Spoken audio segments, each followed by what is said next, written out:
Hello students, my name is angel और इस video के अंदर हम करने वाले हैं अपनी क्लास 6 इंग्लिश की पोएम नंबर 2 जो कि है काइट। इस पोएम का नाम सबसे जैसे ये लिखा है, हम काइट के ऊपर ये पोएम है, उसमें हम बात करेंगे काइट के ऊपर। सबसे पहले कमेंट सेक्शन में आप बच्चों सारे कमेंट कर दो कि किस किस ने कौन कौन पतंग उड़ाता है, किस किस ने पतंग उड़ाई है और लास्ट टाइम कब उड़ाई थी, नीचे कमेंट करके बताओ। कि और मैं अपना बता देती हूँ स्टूडेंट्स, मैंने सच में कभी अपनी लाइफ में पतंग नहीं उड़ाई है।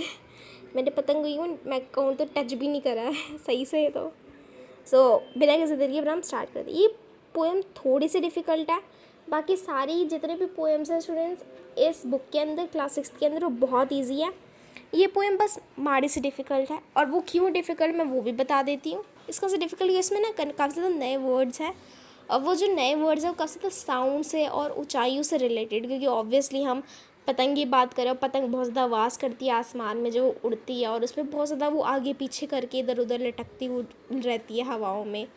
तो उसके ऊपर पोएम में इसके थोड़े से नए वर्ड्स हैं, बस सिर्फ इसका आंसर पोएम डिफ़िकल्ट है और कुछ भी नहीं है। हम बिना टाइम वेस्ट के स्टार्ट करते हैं। How bright on the blue is a kite when it's new. अब ब्राइट ऑन दी ब्लू का मतलब होता है कि कितनी ब्राइट दिखती है ब्लू के ऊपर। ब्लू का मतलब क्या है, इसमें हम बात करें ब्लू का मतलब है हम स्काई के ऊपर बात कर रहे हैं। इज़ अ काइट होती है पतंग, कितनी ब्राइट एक पतंग होती है स्काई के ऊपर जब वो नई होती है। With a dive and a dip it snaps it trail. अब with a dive and a dip, dive का मतलब एकदम से नीचे होना, और डिप डाइव का मतलब होता है एकदम से नीचे होना, और डिप का मतलब एकदम से ऊपर होना। जैसे आपने देखा नहीं हवा में आप पतंग उड़ाते तो एकदम से कभी नीचे फिर ऊपर नीचे ऊपर ऐसे ऐसे उड़ती रहती हवा में। तो उसका ये मतलब एक डाइव, एक मतलब डिप, डाइव करना, और फिर एक डिप, ऐसे उसको ये कहते हैं। It snaps its tail. अब टेल का मतलब जो आपने देखा नहीं पतंग होती है, अब उस पतंग के नीचे उसकी टेल सी होती है, वो कैसे स्नैप करती है, मतलब जब वो हवा में उड़ती तो एकदम आवाज़ नहीं आती है, उसको स्नैप कहते हैं। वो अपनी पूँछ को स्नैप करती, इधर उधर हिलाती कस कस के। Then soars like a ship, और फिर वो कैसे हवा के ऊपर, सोर का मतलब होता है आगे बढ़ती है, ऊपर जाती है। With only a sail.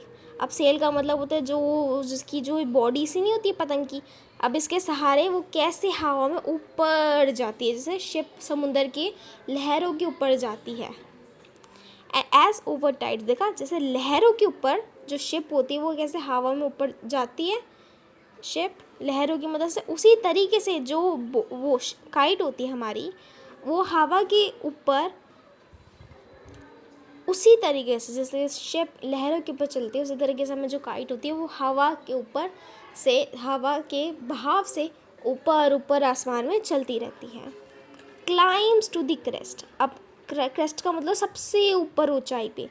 अब वो कहाँ क्लाइंब करती, क्लाइंब मतलब चढ़ना, कैसे वो सबसे ऊंचाई पे चढ़ जाती है। Of a gush and pulls. Of a gush and pulls का मतलब होता है, गश मतलब होता है एक साउंड, मतलब गश एकदम साउंड जैसे आती है ना, जैसे हवा में वो चढ़ रही होती है, जैसे तेज़ आवाज़ नहीं आती ना, हम जैसे हवा में चल रही थी, क्योंकि वो हवा को काट रही होती है, तो उसकी आवाज़ गश करके। एंड पुल्स का मतलब खिंचती है, कैसे वो हवा के साथ खिंचती है और आवाज़ करती है। Then seems to rest as a wind falls, और जैसे ही वो हवा रुक जाती है वो कैसे रुक जाती है वहीं पे और नीचे गिरने लग जाती है। When string goes slack you wind is back, और जैसे ही आप ढील देते हो, मतलब ढील देते हो ना कभी कभी आप, जो वो उसके वो क्या कहते हैं उसको, जो इतना सा होता नहीं है, नायलॉन की जो वो रस्सी सी होती है, आप उसको जब ढील देते हो तो उसके बाद कैसे वो हवा वापस आ जाती है, वो दोबारा उड़ने लग जाती है। And runs until a new bridge blows, और वो तब तक फिर दौड़ती रहती है जब तक एक नई हवा का झोंका उसको और दूर नहीं खींच लेता। And its wings fill and up it goes, और जो उसके पंख होते जो आपने देखा नहीं पतंग की, ये जो ये साइड में ये होता है नहीं, इसको उनके पंख कहते हैं, किसके सहारे से वो और ऊपर जाती रहती जैसी हवा के नए नए झोंके आते रहते हैं। How bright on the blue is a kite when it's new. अब वो कितनी सुंदर, इधर बात से रिपीट कर रहे हैं हम इसको, और कितनी सुंदर लगती है जब वो हवा में उड़ रही होती है, जब वो नई होती है, आसमान में दिख रही होती है, कितनी सुंदर चमक रही होती है। But a rather thing you never will see when it flaps on a string in a top of a tree. लेकिन तुम उसको कभी नहीं देख पाओगे जब वो पेड़ के ऊपर अटक जाती है और अपने आप को फड़फड़ाती है, हिलती है, क्योंकि आप उसको खींच रहे होते हो अपने नीचे से, लाइक अपनी स्ट्रिंग से। तो वहाँ हवा भी चल रही होती है, तो वो अपने आप जब भी वो पेड़ पे अटक जाती है, एक पेड़ बना देते हैं, वो पेड़ पे आपकी काइट अटक गई है और आप इसको खींचते हो तो वो कैसे फड़फड़ाती है, लेकिन वो निकल नहीं पाती है। और उसके बाद रैजिडर का मतलब होता है फट जाती है वो, मतलब वो क्योंकि आप उसको खींच रहे हो, हवा भी चल रही है, तो वो हिल हिल के वो फट जाती है।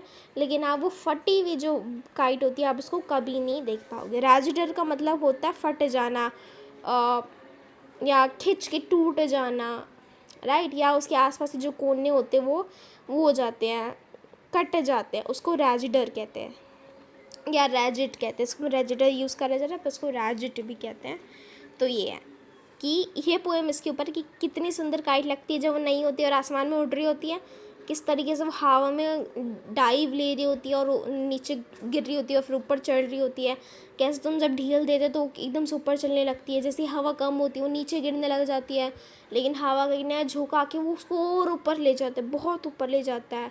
वो समुंदर में जैसे जो शिप होती है वो लहरों के साथ आगे आगे चलती रहती है, उसी तरीके से जो हमारी वो होती है काइट होती है, वो हवाओं की लहरों के साथ ऊपर आसमान में बढ़ती रहती है। और फिर उसके बाद जैसे जैसे नई विंड आती रहती है वो ऊपर जाती रहती है, कैसे वो इधर उधर हिलती रहती है, डांस करती रहती है। लेकिन जब वो पेड़ के ऊपर अटक जाती है वो, और फिर वो पेड़ पे अटक के जब वो फट जाती है, हम उसको कभी नहीं देख पाते। यही हमारी पूरी की पूरी काइट की पोएम थी स्टूडेंट्स। इजी है, बस में थोड़े नए वर्ड जैसे कि ये dive and dip, snaps, soars, right, crest, gush, pulls, और कौन से हैं ये रैजिडर, फ्लैप्स, ये कुछ ऐसे नए वर्ड्स हैं बस। और ये स्लैक भी है जो आपको थोड़े से नए लगेंगे, लेकिन ये पोएम बहुत इजी है स्टूडेंट्स अगर आप ठीक से इसको समझ लेते हो। बस इसके ऊपर एक कैसे पोएम हवा में उड़ रही है, एंजॉय कर रही है, इधर उधर घूम रही फिर रही है, बस। कुछ भी प्रॉब्लम आती है स्टूडेंट्स आप नीचे कमेंट करके मुझे बता सकते हैं। और बाय स्टूडेंट्स।